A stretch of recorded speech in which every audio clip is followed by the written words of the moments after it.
A P 2, 7, 12 का 10वां पद ज्ञात कीजिए।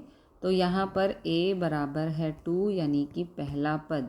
d फाइंड करने के लिए ये है a1 और ये है a2। तो d के लिए a2 माइनस a1 करते हैं। a2 है 7, a1 है 2। 7 माइनस 2 हो गया 5। ये आ गया d का मान। और n है 10 क्योंकि 10वां पद कहा है, तो 10वां पद का मतलब n बराबर 10। ओके, अब यहाँ पर ये है फॉर्मूला, इसमें वैल्यूज़ पुट कर देंगे।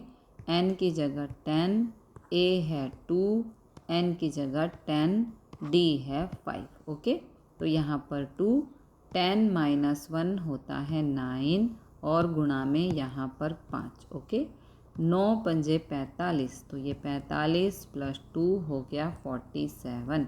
10वां पद आ गया 47।